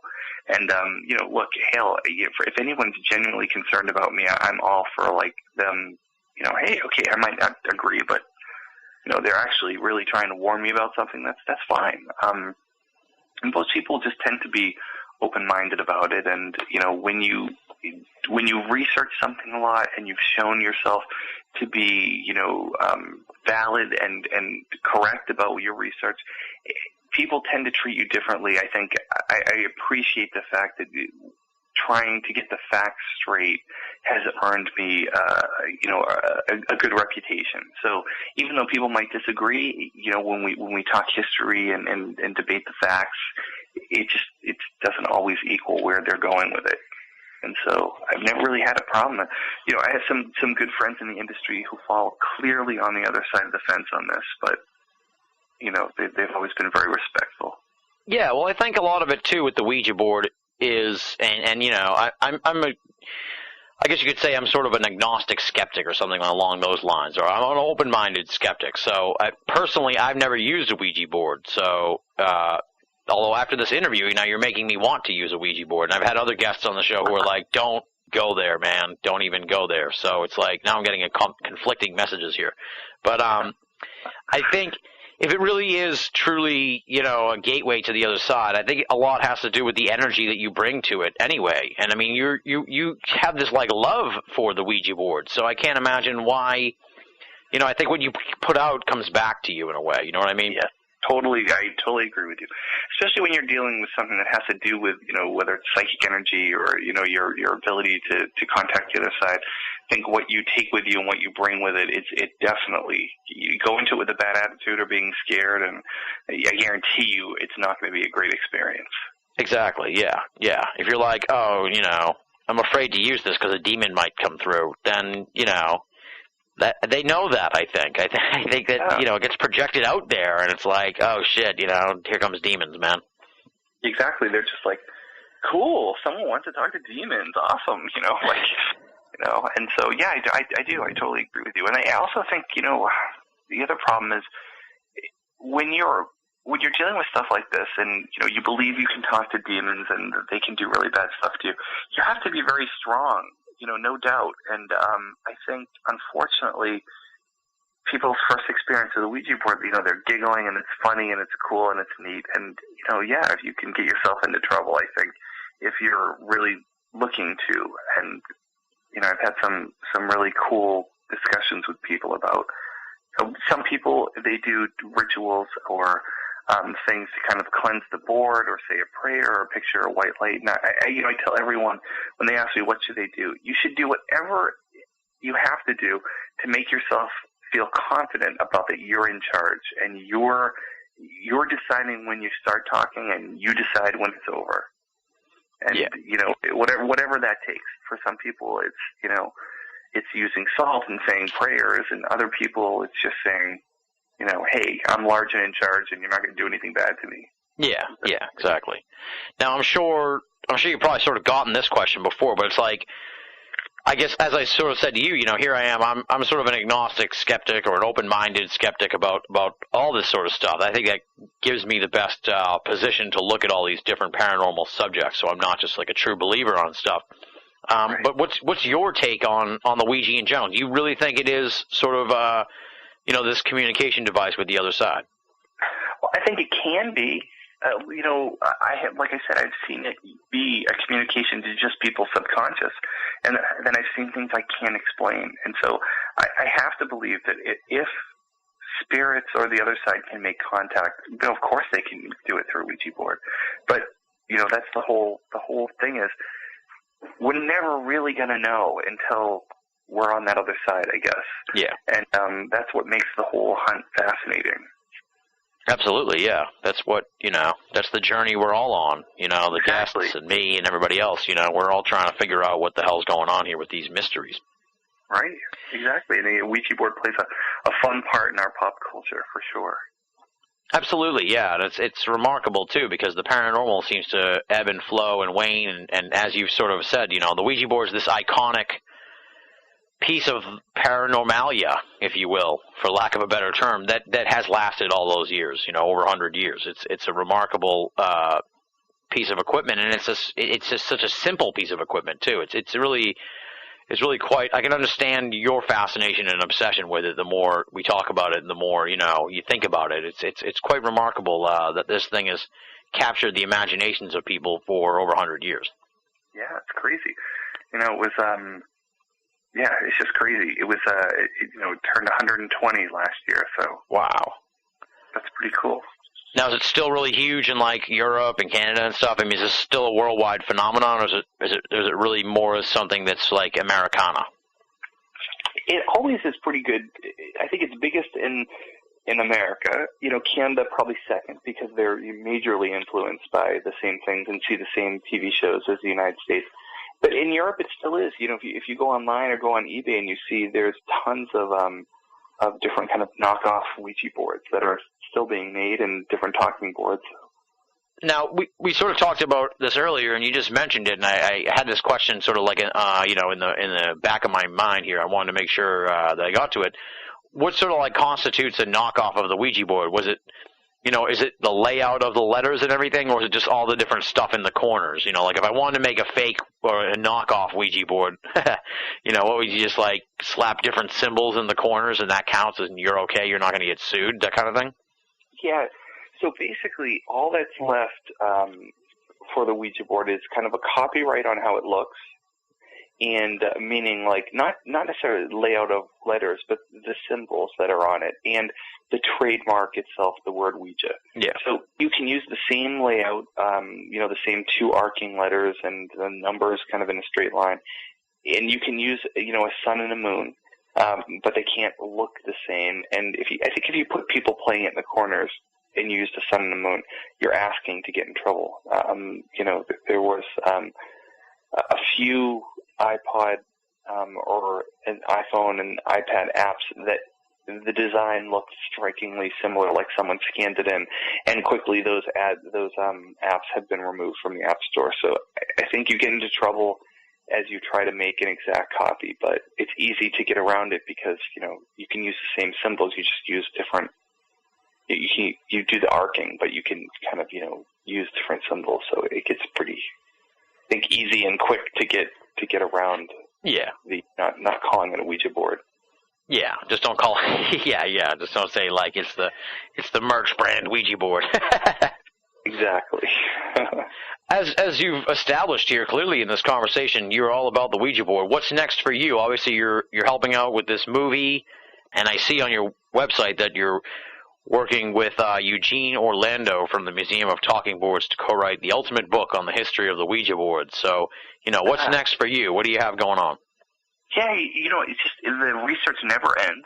There's always something new. Every time I think we're done, something new pops up. So, I do kind of a lot of conventions. I think my next one is going to be, I just got contacted by the folks over in Paranormal State. So I think there's something at Penn State February 26th that I'll be involved in. And then I'm going to be doing the I always say this wrong, but it's in Gettysburg, and it's phenomenal.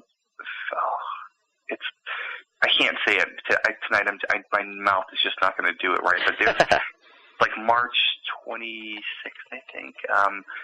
All in Gettysburg, Pennsylvania, is another fantastic conference. So I do a lot of conferences and travel around and lecture and talk about it, and kind of bring my mini display of Ouija boards out there and show people, and so you get to see kind of how the Ouija board has changed and how it often reflects the times that it was made in. So. And how do you mean by that, how it reflects the times it was made in? Well, they changed the symbols and things for these other Ouija boards, including the regular Ouija board, based on when it comes from. So you see things in the 1920s when, originally the Ouija board was called the Egyptian luck board. Mm-hmm. And, it's like, well, why? What the hell did that have to do with it? Well, in 1890, there were a lot of discoveries in the Valley of the Kings on Egypt. So to Americans, Egypt was, a completely occult place in their minds. So tying it to that. So in the 1920s, they were making other boards, and you would start to see like the Sphinx and little pharaohs and different boards Pasco made a fantastic mystic board, and it's all Egyptian themed. And then, you get into like the 1940s when things were getting really big, swamis were getting really big, so you see a lot of that. And then, by the 60s, horoscopes and 70s were really big, and so you start to see a lot of horoscopes getting added to the symbols and used on the board. So it's kind of neat. They often reflect whatever else was really big. Yeah, that's interesting. Then you see in contemporary times, they're making the Barbie ones and everything else. Glow in the dark, exactly. And yeah, I put them all over my wall, so I will tell you they're great conversation pieces, and they make wonderful artwork. Yeah, they are pretty cool. I think I might have to go out and get a Ouija board after this conversation so I can, if not play with it, have one around, because they are pretty cool. So I've enjoyed the conversation quite a bit. We've teased here the book. Do we have any sort of timetable on when people can expect to get their hands on a copy of the definitive history of the Ouija board? I wish. On it, for a while, and unfortunately, the research always ends up, we need to look at this, and then we do, and that takes us off into a totally another direction. So, yeah, it will definitely be done in my lifetime. I will finish this from this side of the veil. So, well, there you go. Yeah, at least I hope to. Well, if not, then it has the extra added appeal of being, co-written via the Ouija. So. Exactly. Wouldn't that be fantastic? Talk about ghostwriting, right? That would be great. Exactly. Well, Murch, I got to say, I've had an amazing time talking to you, and your passion for this subject is really infectious. I mean, you really it's just great to listen to and great to take part in and participate in this conversation. So, hopefully folks out there learned about the history of the Ouija here and got a different point of view on it. And that, I think, is really important to come out of this conversation, too, that they've heard a lot of horror stories about the Ouija board, especially if they're in the paranormal community. But, it's time to take a step back and take a rational look at this and realize that, what you bring to the table is a large part what you get out of it, too. So, it's not the Ouija board, folks. It's you. It's you that's that's conjuring all this stuff. And like I said, your passion for the subject is really something to behold. And I wish you the best of luck. It's been great talking to you. We'll definitely talk to you again in the future. You're only, a stone's throw from where I am. So hopefully, we can get together sometime and grab a beer and talk more about this stuff and the paranormal community, at length. I would love that, and thank you so much for having me on and the patience on, the many reschedules that it took us to get here. But, don't even worry about it. I'm glad we did, and it's a pleasure. Anytime, I'm happy to come on, and I'm always good for a beer, that's for sure. Absolutely. Nice. Like to hear that. That does it for this week's edition of BoA Audio Season 6. Big thanks to Robert Murch for coming on the show. Be sure to check out his website, www.robertmurch.com, Robert, MURCH.com, as well as WilliamFold.com, and you spell Fold, F-U-L-D. Links are all over BoA. Be sure to check out the websites. Lots of cool information there on the Ouija board. Moving right along now, it's time for BoA Audio listener feedback, and we got a couple of short ones this week and a long one as well, so let's just dive right in. First one comes from Kirk, no hometown listed. Here's what he has to say. I heard your interview with Dr. Curran. If you want to try your hand at cracking the Voynich manuscript, Wikipedia has got JPEGs of the whole thing. Peace out, Kirk. Well, thank you for the heads up, Kirk.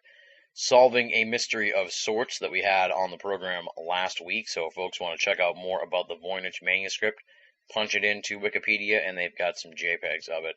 I will definitely be heading over there to take a look. Next email comes from Thomas, no hometown listed. Here's what he has to say. Only 2 shows in around 2 months? Are we looking at game over, Tim? I know you've said otherwise. As they say in England, the proof is on the pudding. And that comes from Thomas, no hometown listed. I don't even know what to say there. First of all, I can't apologize any more than I have in the past few installments of the program for the delays that have been going on here at BoA HQ the last few weeks. We're very close to getting things back up and running, and again, thanks to all the folks who've been sending us very supportive emails. As I said to Thomas, who actually posted this on my Facebook page today, of all days, when I'm putting together the latest edition of BoA Audio, child, please BoA is not going anywhere. We've got a bunch of great episodes in the pipeline, and things seem to be rolling along a lot smoother than they had in the last month or so. I know you may be skeptical hearing that from me right now, but trust me, as Thomas likes to say, the proof is on the pudding, and I will put the proof on the pudding by putting out more BoA audio at a faster rate than we have the last few weeks. Thank you for your amusing post, Thomas. No worries, BoA is not going anywhere, just a bump in the road. The final email this week comes from Jim in Dearborn, Michigan, and here's what he has to say. Just a quick note of support and thanks for one of the few podcasts that has survived my discerning audio palette. You are consistently interesting and well-researched, with a diverse array of guests and a genuine drive for knowledge that makes your show a pleasure to listen to. For my part, here are a couple things not to sweat. Time between show posts. Your recent longer intervals between posts has given me time to listen more than once. I have listened to Bix Weir 3 times, Phil and Brogno twice, and I'm starting in on Dr. Bob Curran for the 2nd time. Because you're so well prepared and so interested in your guests, your shows are very dense with information and bear multiple listens very well. Swearing. You swear, on air at least, for emphasis or as casual interjection. Not at all uncommon among friends and associates at this period in history. Your show is, as often as not, more like a recorded conversation than a formal interview, which is one of the attractive things about it. So the swearing is not at all out of place.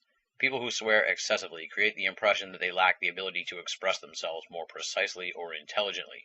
You are definitely not in that category, and your sliding age scale of appropriate use of swears was brilliant. Anyway, next time I get to Massachusetts, I'm totally buying you some beers. Keep up the good work, you're awesome, etc. Jim in Dearborn, Michigan. Thank you for writing in, Jim. Much appreciated. Really am speechless about the kind things you've had to say. This sort of email here, like the one from Jim, is an example of the really awesome support we've gotten from the folks out there who are BoA audio hardcore listeners who are really seriously supporting the program. I really am just so appreciative of that. I know it's been a very difficult stretch here for the show the last 6 weeks or so, and I kind of joked about it there with Thomas, but trust me, I am taking this very, very seriously, and we are supremely focused on BoA audio right now. I know it doesn't look that way when you look at the posting times between episodes, but trust me, we've got a lot going on the cooker here at the BoA kitchen, and definitely on the back burner as well. You'll be hearing about some of these killer episodes as we keep going here in Season 6, but we are really trying to find some of the most compelling researchers to feature here on the program week after week. I could bust out the Rolodex and just start going down the list of people who've been on the show before and have them back on the program and pump out show after show after show. But I want to really do something special here, and that is to take the exploration where it leads me, and that's what this season is all about. Thank you also, Jim, for voicing your support on the swearing, a very thoughtful and measured analysis of the swearing on the program. I think he definitely gets it and gets the point I've been trying to make here at the end of the show. BoA audio is less an interview and definitely more a conversation, and as such, the more the guest and I let our guards down, the more likely it is you're going to hear some inadvertent swearing. And of course, we never aim to upset or offend our listeners. Finally, Jim, let me know next time you're in Massachusetts. I am definitely down for getting some beers. That does it for BoA audio listener feedback this week. Thanks to Jim for his supportive email. Thanks to Thomas for his hilarious kick in the ass about the delays. And thanks to Kirk for the info on the Voynich manuscript. If you'd like to be a part of BoA audio listener feedback in the future, here's how you can do it. Just write to boaaudio@hotmail.com or go to banalofamerica.com, BINNALL of America.com, and click the contact button. And of course, the final method is to join up at the official BoA forum, theUSofE.com, THEUSOFE.com. It is BoA's paranormal playground. We're getting ready to kick off the baseball discussion once again this year, and it is going to be a wild ride, I'm sure. So head on over to theUSofE.com for all your paranormal and pop culture discussion needs. And of course, I'm on Facebook and Twitter, so follow me or poke me it's all good, and I would love to make a connection with you on one of those sites as well. Up next, let's do the thanks portion of the program. Allow me to roll through the list of the esteemed and infamous BoA staff. Leslie, Chiron, Regan Lee, Joe V, Tina Senna, Rochelle Hawks, Richard Thomas, Marla Pena, Bruce Pretty, and our newest columnist, Tony Morrill, who debuted this past week at BoA. I'll talk a little bit more about Tony Morrill in just a moment. Also, of course, big thanks to our contributing cartoonist, Andy Carolin, and our webmaster, Jeremy Boston. Tony just debuted this week with his new column, Fortean Ramblings. This time around, it is his first piece titled Origin Story, or The Answer is 42. And he tells people who he is and how he ended up writing for Banal of America. Welcome to the team, Tony. It's great to have you on the BoA staff. But what about the veterans? What about the hardcore writers for BoA who have contributed since the last edition of BoA Audio? Let me tell you a little bit about their stuff. Leslie talks about her visit to the Las Lunas Inscription Rock in New Mexico. Very fascinating regional esoterica there. Regan Lee looks at the animal die-offs trend and how it ties into the Fortean conspiracy matrix. Mind-blowing stuff from Regan Lee. And Marla Pena checks in with Shadow of the Shinigami, looking at some intrigue in the world of Mexican ufology. So, I mean, come on, folks. That's some really interesting and diverse topics covered by the BoA staff. And as we say at the end of the program all the time, if you're only listening to BoA Audio and you're not reading the columns at Banal of America, then you're only getting half the story. BoA, make it a part of your everyday search for esoteric news and opinion. Normally, this is the part of the program where I take off my hat and pass it around to the audience and ask you to make a donation to BoA and BoA Audio. But given how lackluster the scheduling has been for BoA Audio Season 6, I don't really feel comfortable going to that well once again here at the end of the program. And in addition to that, this time around, this episode, I think it's important that we stop and think about the people who are really hurting right now. And of course, I'm talking about those folks over in Japan. So if you're thinking about making a BoA donation, don't do it this week. Take your money, send it to the Red Cross or Doctors Without Borders or one of those reputable charitable organizations and help out the folks who need it right now. And that is the people over there in Japan, stricken by earthquake, tsunami, and radioactive meltdown. I mean, you can't even wrap your mind around that. At least I can't. That is just a horrific set of circumstances, and it's frightening for those of us in the world of esoterica who have been hearing about situations like this for years to see it unfold before our very eyes. We got to band together now, folks. Who knows what's coming down the road for all of us in the future. That's the perfect segue, though, for the preview for next week's edition of the program. And yes, I said next week's edition of the program. I'm going to work like hell to get this episode out to you guys in 1 week's time. Let's see how well I hold up on that promise. I'm very happy to report it is another knockout edition of the program. Our guest is Stan Gordon. He's the author of the new book, Silent Invasion, which details the UFO Bigfoot wave of 1973-1974 in Pennsylvania. I had never heard this story before, and it is some mind-blowing stuff. In 1973 and in 1974, there was just an amazing wave of UFO and Bigfoot reports in a very concentrated pocket of Pennsylvania. What makes the story even more interesting, what makes the new book by Stan Gordon even more enlightening, is that he's not just telling you the story of what happened. Stan Gordon was there. He was the biggest paranormal researcher in Pennsylvania at the time. He was working hand in hand with state and local officials to investigate these cases. He was talking to the witnesses literally hours, if not minutes, after their sightings of UFOs and Bigfoot. So this is some tremendous on-the-ground perspective from somebody who was there as this seriously insane wave of Forteana was unfolding in Pennsylvania in 1973-1974. We're going to dig all into that with Stan Gordon next week. Very enjoyable conversation, very thought-provoking stuff. And I say that especially in light of our Gian Cassar interview from earlier this season. I'll probably extrapolate more on this in the intro to next week's program. But when you really think about it, the Gian Cassar interview led us down an amazingly strange and enlightening path with regards to the Bigfoot creature. And now enter Stan Gordon's work, which is going to have you looking in a whole nother direction and makes you really wonder what is going on with this enigma. That's next week on the program. Stan Gordon, Silent Invasion, the UFO Bigfoot Wave of 1973-1974 in Pennsylvania. And on that note, we close the book on another edition of BoA Audio Season 6. Thanks once again to Robert Murch for coming on the show. Thanks, of course, to the folks who wrote in for BoA Audio listener feedback. And, obviously, huge thanks to you guys out there, the hardcore BoA Audio listeners, the folks who have stuck with us for so long, week after week, month after month, and year after year. I can't thank you guys enough for your support of this program. It really is what drives the whole operation. Thank you for making BoA Audio a part of your esoteric audio playlist. And on that note, until next time, this is Tim Banal, thanking you for listening and signing off.